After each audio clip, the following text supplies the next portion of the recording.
Ghana Publicity Company Limited. Say, Opemsuo no afi twa mu no. Ya ba ebese na ira. Say ye be office e wo Kumasi. Ira de hira ye adwuma no so koso kama. Na there ba say ye new managing director. A ono so be hwe adwuma ye koso no hwe de ye for no. Na wo say oba ira na ase. No be gene sempaibo ene hira otinto adwuma no so. Na new managing director ne na kwesi boete always here Ghana Publicity Company Limited ano na osan ye Papa Daxon nya we be koy no na ahwe Papa Daxon law firm so till say President Mahama appointed the man ba it was yewra na prekope means what akra same benfo in last year me ne ba chief accountant and Michael apianim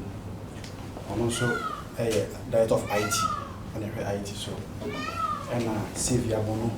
Chandra Agent branch DBA on Adamwa business library and Lantampa Panko on a corporate affairs director and Joshua also Joshua Ayiri on a boss P. It's here by where Mirana by say a day the penny barber chair never had in a solution so near the that's Immediate with him, Otumfuo say, Baye, now what you being seeing? When they on one another, your pong, or saying my rain. Your name Ghana School of Law. Your bar, I don't know if it ever done. I say. Now, my assassin say, your fancy School of Law, Nibby. And I may be tried School of Law. Inti ya ba na meka ho na me da me ho adi ketua bi a kire de sabre ya ba ya opon kan se ansana ni nhira beba oba efi ha okoye ani na wotwe kra na e friend no okoye director of School of Law tie ko ni edi nkomo ani na wotwe kra na e friend me se Opemsuo Ghana Publishing. Meso mmeke woman. Na ema ho. Na minhira bia ka wo Otumfuo ho dadaada. Eza se papa wu ye no a bi kosi na na mu no. Nhira na ese mbeje no. Maka ho. Ti da no me pone ho kakra na me kwaje managing director wo Ghana Publishing. Ma chese dia ka na ese mbeje preko. Na metimi dia di mu. And what you so no crack. Me here and me say, you get a hudia, your name, if you had you Ghana Publishing, a mudo. The son say, I figure out my your baha, your bedin shra, a new office no any be your hand. Internet no so I say, I don't want that. Eba, office no a gina, I prom. You will did you say, Name Adam. Na said esi kono dwumadie no koso saa said e di law school fu achi a e ba ya be da asase ho asem ye sure say Otumfuo ba meyen so asase e di sie ya office ni start production kese wa ha san say publishing na wa ha sese no ye publishing ne ma ni nyina won kan e ne de ba ha beto but as etimi production line wa ha eno ne etimi famu nipa enkan onipa be 200 na wa they say na me ya do me call ya bosom nene 14th and president bo meeting na me adom let me start 24-hour economy no into your first institution about institution ya start here 24 hours they say me call ya na printing press there let me na do to me na wia adan na ebi kwa no pa 5 bar we ya gazette ya ebi o 6 weeks now sankan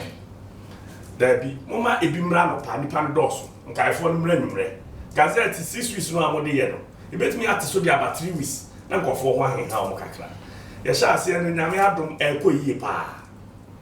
it means a production na double intine bi abre bi mu beba ana samanya fa nya bi wa ne na me fanto asisi a se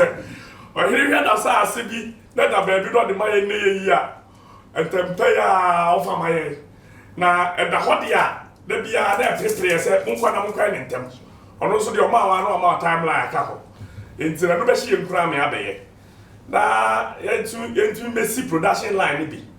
first ne obako otema eno no diversity aka no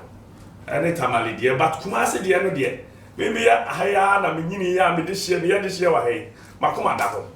na yentu meye nti na de me de no ho be kire era na me be sere ne nsam nhira na emumu no pese me hye na reshi mu se dwedi e de amaye no yenim ba bia ye free ko nti ye kwa ye ya ne ye asasam asantema nuonyam nti na de aye kwa kototo papa so nti no sadi osi tie minia asante echi bro ba ha oje ne fel so na wa tie company na chi no na sere no onko so afa pa bon kaye na enso ebra no brand ye na be nti afie masa wa na chese ne tenten no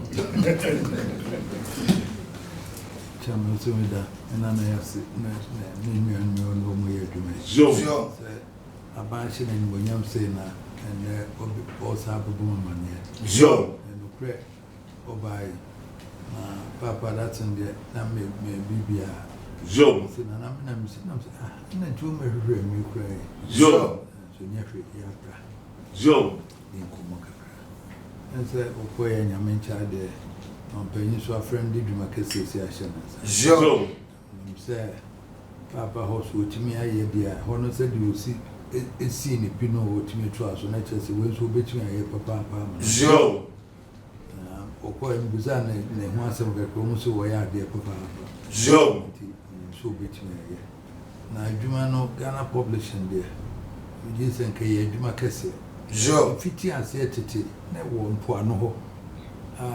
na no kofi na se mu kura ho na mo de mo nkra ta tete no I'm a printed. I didn't desert whatever. Ghana publishing tete pa one abedu sabe Jo na me hu di ntia aban enema ye printing na ye mfa mawo Jo na ze no wo ho se ebetumi Jo won se gazette no enema pio wa ye den so wo se timi ma adwuma no eye kese Jo na yetimi de mawo mutimi na za aban adwuma kura pi contract ye de mawo mo betumi aye Jo tini nyina wakoi wo se odi ani wo ye nhihye kwa betumi aboa no mo friend no marketing no nyina ko wuro mo no ye gibiba Jo ye adwuma ye ni ya betumi apege papa Jo